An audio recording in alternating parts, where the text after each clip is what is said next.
Hi everyone. Now we are going to discuss about synchronous motor variables speed run. In electrical machines, you have studied synchronous motor. In that itself, we are having three type of rotors. One it is cylindrical, another one is salient pole, and then last one it is synchronous reluctance or reluctance rotor. Here I have given the torque equations of each of them. The first one, torque is equal to Pm by omega m, that is motor torque divided by the motor speed, that is our torque. Anyway, in all the three I have given that. That is equal to 3 VE by xs omega ms in sine delta. This equation is of a cylindrical rotor synchronous motor. And another one it is here torque is equal to 3 by omega ms into VE divided by xt sine delta plus V square st minus xst minus xs cube divided by 2 xsd xs cube sine 2 delta. This one is of salient pole rotor where xsd and xs cube are the direct and quadrature component of reluctance, uh, not reluctance, reactance. So this is the torque for salient pole. Since it is there are it is having salient pole, there will be two axis. One it is quadrature axis, and one is quadrature axis and direct axis. Because in the salient pole system we will be having different uh, inductance in the or different air gap uh, in rotor. That is why these two components are coming in picture. So these all the things you have studied in electrical machines, as well as certain things you have discussed in power system, because already these things are coming in a power system for when you are studying the uh, st- uh, stability of the system. You will be coming to all these things because there you will be using alternators. Same machine you can use at a motor, but certain very less things are changing, but the basic principle is the same. That is why these equations comes there also. The third one it is also it is the salient pole machine. The third one it is synchronous reluctance machine, where you are having the same in salient pole machine. Here in the salient pole you are having certain magnetism. That is why it is locking with the synchronously rotating field. Instead of that, here the same thing, like you are having salient poles, but salient poles you are not giving any flux or field, or it is not a magnet. Instead of magnetism, here the reluctance torque is used, where you can say that the machine will try to align with the least reluctance path. That is a concept of the synchronous electric motor. And anyway, here the torque it is Pm by omega m is equal to 3 v square by omega ms into xsd minus ssq divided by 2 ssd xsq sine 2 delta. Here you can see this torque component is absent here because you are not in synchronous reluctance motor. You are you don't have any uh, field field flux, or your rotor doesn't have any flux produced by itself to lock the uh, machine or lock the flux, rotating synchronously rotating flux. So this is the torque, and we will be going for how it is, how you can change the speed by changing frequency. So before that, you can see here I have given some certain points. All types of synchronous motor gives operation with a constant pull-out torque. That means the maximum torque it is same for uh, all type of motors. Here you can see if you are finding the uh, maximum torque, then the maximum torque will be the same. That is the statement, first statement. The pull-out torque is same. If your the condition is up there, that is your stator voltage or input voltage is constant. So next one it is rated voltage is reach at the base speed. That means if you are changing the rated voltage, you can change it from minimum to the rated value of the voltage. Till that time, you can vary the speed from the zero speed to maximum base speed. Like base speed at this time it is omega synchronous speed. So you can vary the speed by using rated voltage. So this is a voltage control, and also there is we will try to keep our flux in the air gap flux as constant. That how I will tell after discussing the variable frequency one. For higher speeds, that is till the base speed, you can vary the rated voltage and you can obtain the base speed. In synchronous motor there is some uh, mm, problems, like you cannot vary to zero speed by voltage uh, because pull out happens after after certain voltage. That means if your voltage is reducing, the pull out, the torque is reducing at certain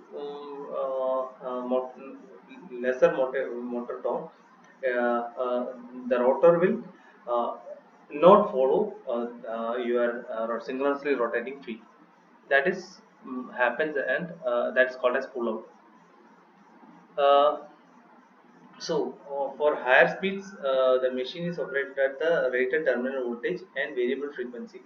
So, if you want to increase the speed above the base speed, you have to increase the terminal frequency or your stator frequency, your supply frequency. So, if you are varying the supply frequency, there is a chance that if you are increasing the frequency, the flux will saturate in the core. So, to reduce that, we have to reduce the terminal voltage also. That is why V by F we are keeping constant. So, here, when you are changing the frequency, the pull-out torque decreases for the increase in the frequency.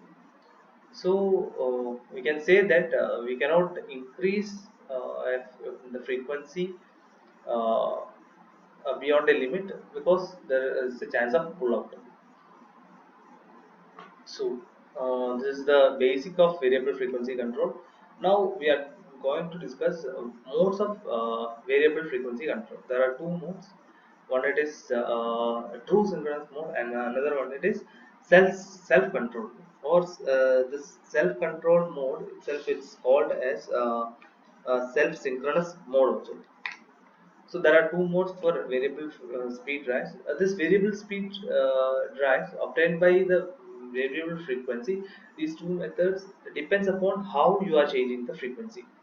So true synchronous mode. First, we will discuss about the true synchronous mode. In the true synchronous mode, you are changing the frequency by using an external or independent oscillator. So anyway, in this two systems, we have to change the frequency fed to the stator. So if you are changing the frequency of stator supply using an independent oscillator, it is known as the true synchronous mode. So when you are changing the frequency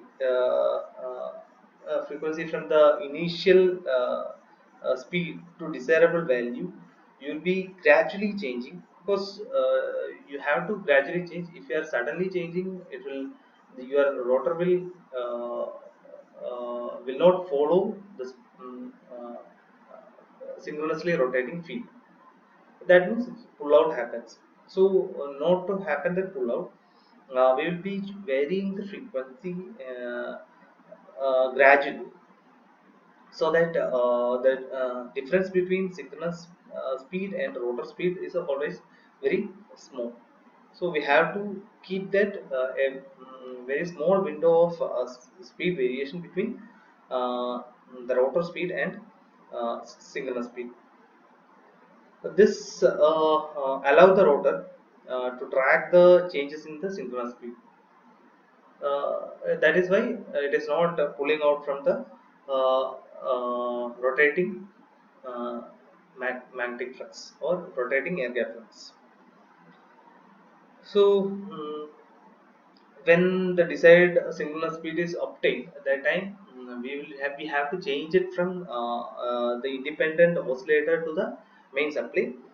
So at that time, if you are changing it from the oscillator to main supply, uh, there will be a little change between the frequency that may be there.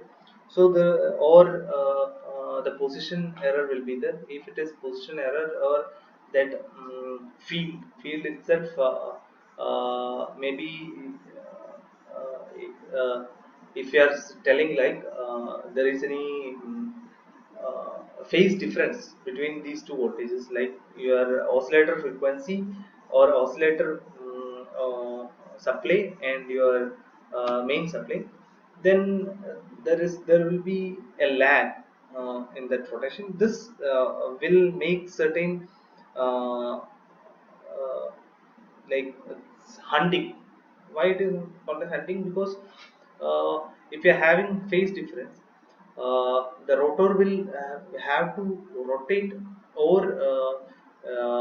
the field has to rotate and come to the align with it has to be aligned with the rotor to get the uh, connection, like uh, uh, these two fields get to have to get locked for smooth rotation.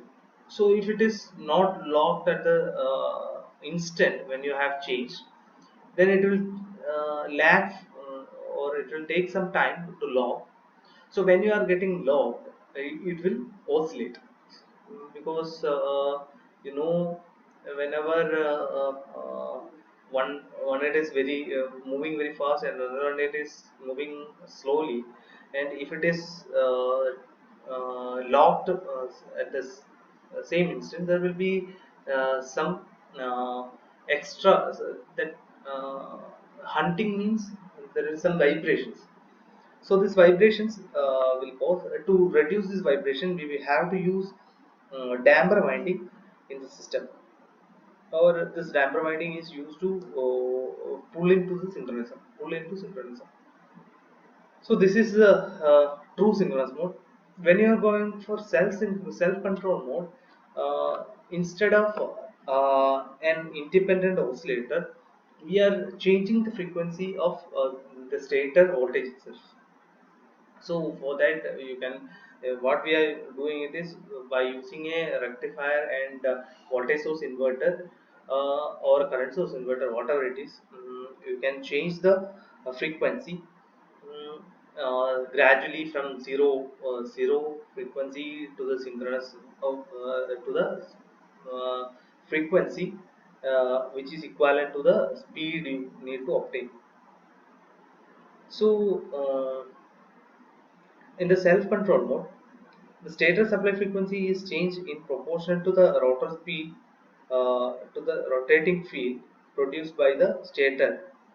Uh, because we need to get some what you say feedback from the stator, or from the rotor, so that the machine is in this speed. Then you have to vary from a very little amount of speed from that. So always when you are going for self control mode, we need a feedback from the uh, stator, or rotating field produced by the stator.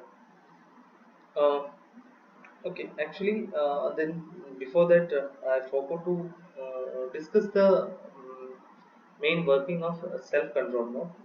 In the self control mode, supply frequency is changed so that the synchronous speed is same as the rotor speed. So we will be trying to make the synchronous speed same as the rotor speed, because when the rotor is locked with the stator and it is rotating, if you are increasing the frequency of stator gradually, then the rotor will automatically follow the air gap flux, which is running at the speed which is determined by the frequency you have given to the stator. Here the hunting is eliminated because we are not shifting from one voltage source to another. Here only we are changing the stator voltage, so there is no need of damping system or damper winding in the system, in the motor.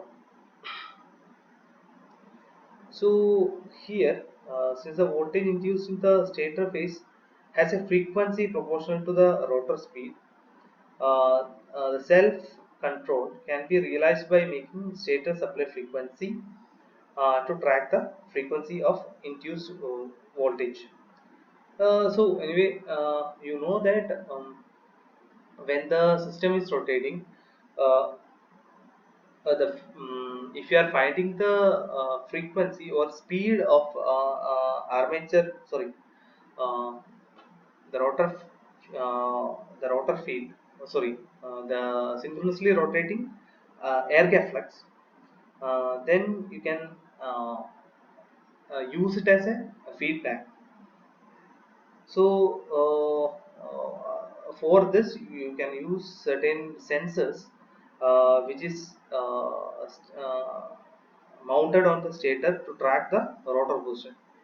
That means the air gap flux, whatever is the air gap flux, according to that rotor will be rotating.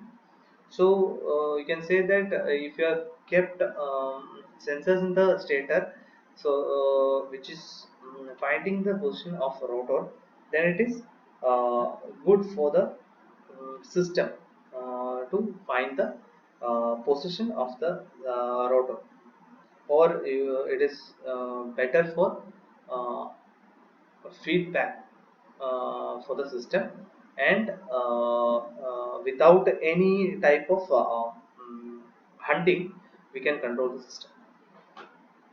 So next one, it is variable frequency control of multiple synchronous motor. You can see actually multiple synchronous motor, it doesn't matter. First we will discuss for simple, and after that we can discuss the multiple motor. If now we think that here only one motor is there. So for this system, AC supply is given to a rectifier, and rectifier rectifies it, and this given to a filter, and this filtered DC voltage, which is without any ripple, we are giving the DC to a voltage source inverter. This voltage source inverter will invert the voltage to AC, and it will feed to the synchronous motor, whatever it is, synchronous reluctance or permanent motor, whichever it is connected to the VSA. So how it is controlled? So for controlling instead of speed, you can give also the here actually the frequency is given as a reference, or you can give the speed as a reference. From the speed reference you can find the frequency reference also. So this frequency is given to a delay circuit. Actually this delay circuit is uh, used for uh, keeping some delay for this frequency to appear in the motor. So After this delay, this frequency is given to the flux control and also to the VSI. So before coming to the VSI, I will go to this side, and after that we can come to the VSI. So when you are changing the frequency, the air gap flux need to be kept constant. So this flux control is used to keep the flux, air gap flux constant according to this frequency. So to keep that, we have to keep the flux constant according to the frequency. We have to change the voltage. That is why V star is given from the flux control. So it will give the V star, and if this V star will be given to the firing angle control of rectifier, and this firing angle controller will makes in the firing angle, and it will give the rectifier. This rectifier will vary the stator voltage. This voltage is changed by the rectifier, and now the frequency signal is given to the VSI, so that VSI can produce supply to the synchronous motor according to this frequency. Okay, so actually we are taking a feedback from this synchronous motor, and we are giving feeding back to the system, uh, and according to the frequency which you have, which is needed, this frequency f star is gradually changed, and it reaches the maximum value. This is the variable frequency control of multiple synchronous motor, and thank you.